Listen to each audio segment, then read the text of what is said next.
Pada dasarnya kita semua sudah baik. Dalam ajaran Buddha kita diajarkan, kita semua Buddha, jadi Buddhanya sudah ada. Bedanya orang biasa seperti kita dengan para Buddha adalah para Buddha lumpurnya sudah bersih, kita masih kotor. Bapak, Ibu, dan saya, kita semua sama-sama lahir dari sepasang orang tua yang penuh kebaikan. Tatkala Bapak dan Ibu bersama saya dibikin sama orang tua kita saling menyayangi. Belum pernah terdengar ada bayi lahir di mana Bapak dan Ibunya saling pukul-pukulan itu tidak terdengar. Anda, saya, semuanya dibikin oleh orang tua yang saling menyayangi. Tidak pernah terdengar. Ada segelintir kasus-kasus kecil, persentasenya sangat kecil.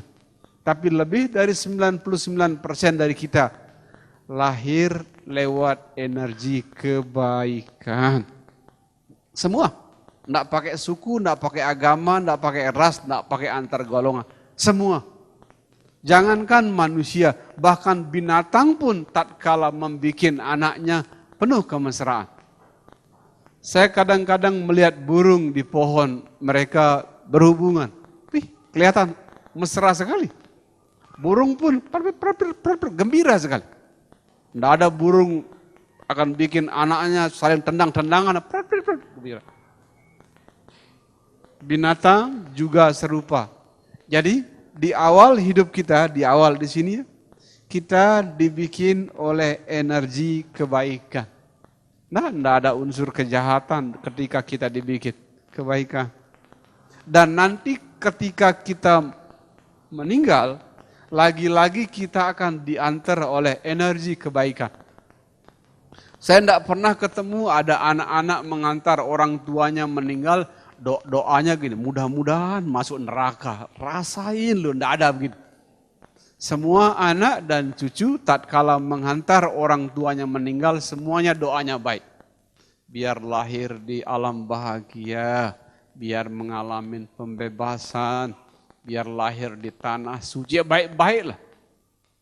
Dengan kata lain, awal kehidupan kita kebaikan, tidak ada yang lain, tidak ada keraguan. Awal kebaikan kita kebaikan, awal kehidupan kita kebaikan, akhir kehidupan kita nanti juga kebaikan.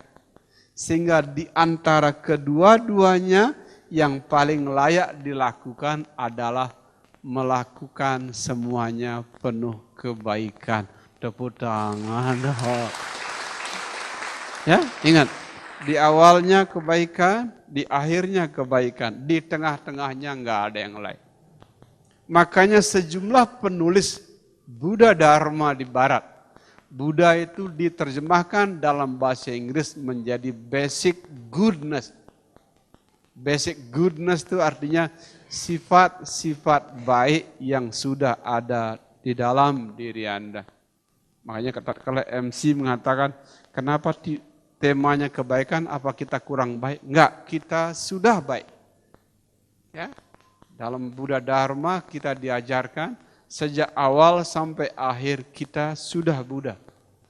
Perbedaan kita dengan para Buddha cuma satu, beliau membersihkan seluruh lumpurnya. Lumpur kilesa, kebodohan, keserakahan, kemarahan, kebencian, bersih. Kita orang biasa masih banyak kotornya. Sehingga di awal kebaikan, di akhir kebaikan, sekarang pun kita sudah punya kebaikan. Cuman masih dibungkus oleh kekotoran batin. Sehingga saran saya ke Bapak dan Ibu semua, mengisi kehidupan yang paling berguna, paling bermakna itu pertama, belajar membersihkan diri dari segala macam kekotoran batin. Ini zaman lagi gelap, banyak kena penyakit SMS, susah melihat orang senang, senang melihat orang susah. Itu orang-orang yang kekotoran batinnya berat. Orang-orang yang kekotoran batinnya berat, dengan orang yang lebih tinggi dia iri. Dengan orang yang di bawah dia mencerca, menghina. Dengan orang yang sama dia bersaing. Jadi tidak ada yang benar dengan orang-orang begitu. Kalau kita lebih kaya dari dia, dia iri. Kalau kita lebih miskin dari dia, dia menghina. Kalau kita sama dengan mereka, mereka menjelek-jelekkan. Tidak ada benar bagi orang-orang seperti itu. Lebih tinggi salah, lebih rendah salah. Itu sama pun sama.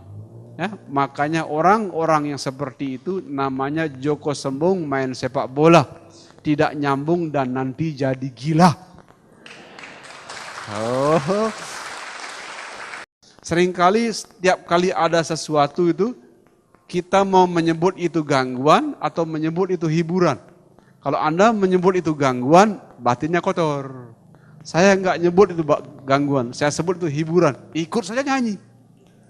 Ya, makanya biar lewat. Itu orang nyanyi, nomor 2 cari makan, jualan apa tuh? Ya, kalau saya enggak lagi ngajar, saya beli. Jadi awalnya kebaikan, akhirnya kebaikan, di tengah-tengahnya kebaikan. Sebenarnya tidak perlu membangunkan, karena kita sudah punya. Yang kita perlu hanya membersihkan kekotoran lumpurnya. Saya sudah bilang ke Anda, tanda-tanda orang kekotoran batinnya masih berat itu adalah itu tadi. Dengan orang yang lebih tinggi dia iri, yang di bawah dia menghina, dengan yang sama dia bersaing. Sekarang banyak orang seperti itu.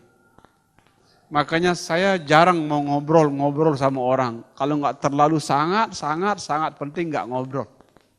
Karena obrolan zaman sekarang rata-rata begitu. Kalau kita berbicara dengan orang yang lebih tinggi, kita akan cari kekurangannya dia. Wah, Pak SBY begini, Bu Mega begini, Pak Yusuf Kala, pokoknya ngomong yang jelek-jelek lah. Kalau ngomong orang bawah itu pantasan miskin. Dulu kakeknya jahat sekali. Orang kakek udah meninggal pun kita bilang jahat.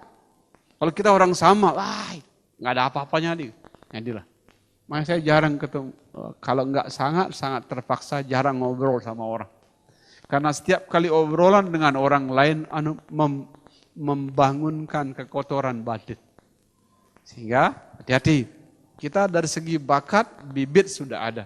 Orang barat menyebut Buddha itu basic goodness. Sifat-sifat baik di dalam diri. Apalagi ibu-ibu. Nah, hari ini banyak ibu-ibu. Ibu-ibu tatkala mengandung anaknya, semua ibu-ibu itu ngomong baik soal anak yang ada dalam kandungan. Semua ibu-ibu kalau lagi hamil, nak jadi anak baik ya. Kalau mama tua nanti ada yang memelihara mama. Baik. Kalaupun kamu nggak sekolah, jangan lupa dagang biar banyak dapat cuan. Jadi selalu enggak ada ibu-ibu ngomongnya, kamu nanti jadi penjahat ya. Enggak usah kerja keras, ngerampok aja, enggak ada. Ya. Jadi segala macam. Jadi dari pertama kali dibikin, bapak dan ibu kita pelukan dalam kandungan, di sekolah. Sekolah enggak ada guru ngajarin jadi penjahat, semua sekolah ngajarin kebaikan. Sampai di ujung kehidupan bernama kematian pun tetap namanya kebaikan. Kalau di tengah lingkungan yang penuh kebaikan, kita kemudian melakukan kejahatan. Saya kira Joko Sembung ke kantor bupati tidak nyambung dan sakit hati. Ya. Pasti ada yang nanya, kalau begitu bagaimana caranya biar lumpurnya bersih? Nah, persis seperti tadi. Saya sebelum menerangkan teorinya udah disuruh praktek di depan Anda.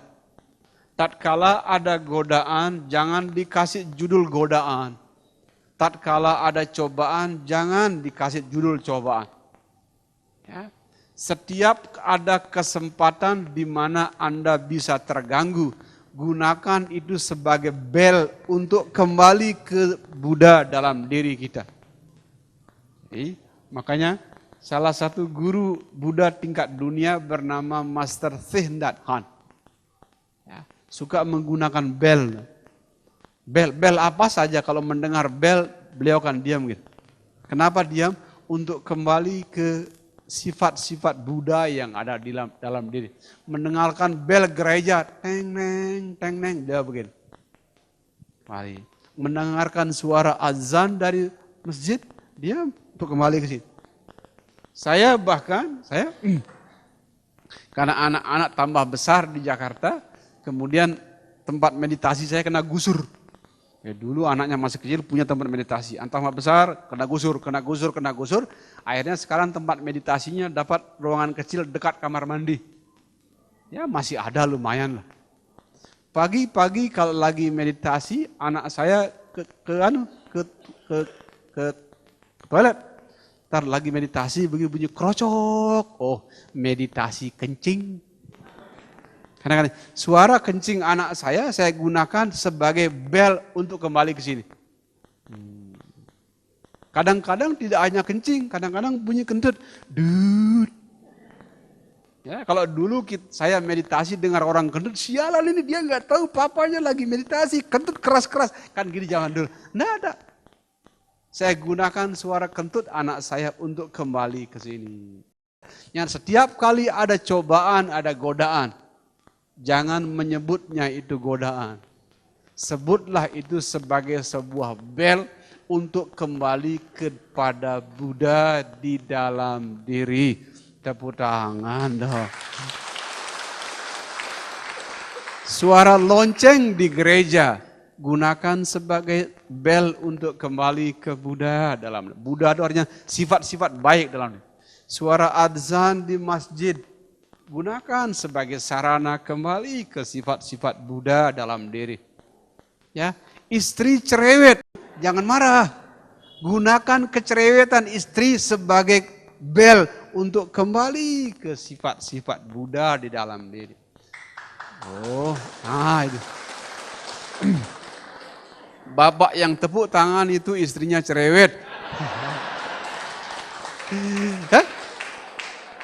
Suami pemarah juga serupa. Suami mama gitu, laki tidak hanya zaman sekarang kan tidak hanya wanita cerewet, pria juga cerewet. Gunakan pria yang cerewet sebagai bel untuk kembali. Saya di rumah punya guru yang bagus sekali. Saya bilang guru, istri saya mau menopause. Anda tahu kan wanita kalau mau menopause itu, yang cerewet tambah cerewet, yang tidak cerewet jadi cerewet. Bangun malam-malam ngebangunin teman, maklum. Saya ngerti karena wanita menopause itu struktur hormonnya terjadi kekacauan, kacau. Jadi istri mau menopause dan anak paling kecil itu baru tamat SD. Ini berdua kalau lagi berkelahi seru betul. Mama ini yang dimasak cuman ayam aja, bosen makan ayam. Kamu pikir cuman kamu yang capek, mama juga capek. Wah ini berdua. Saya bilang, bel untuk kembali ke sifat-sifat Buddha di dalam diri. Tepuk tangan dong. Ya? Sehingga persis seperti tadi kita dengar lagi ceramah Dharma, ada speaker keluar. Gunakan setiap hal dalam hidup, terutama yang menjengkelkan, bukan sebagai api yang menyulut amarah. Gunakan setiap hal menjengkelkan seperti bel di wihara. Tengeneng. Kembali ke sifat dasar kita, Buddha. Apa itu Buddha? Sifat-sifat baik di dalam diri. Baru tepuk tangan. Ia yang menggunakan setiap kesempatan. Istri cerewet, suami pemarah, anak-anak nakal, naik mobil lagi macet, di radio mendengar berita buruk, apa saja. Ia yang menggunakan apa saja yang terjadi dalam kehidupan sebagai bel untuk kembali ke dalam Buddha di dalam dirinya. Cepat bersih kilesanya. Cepat bersih kekotoran batinnya.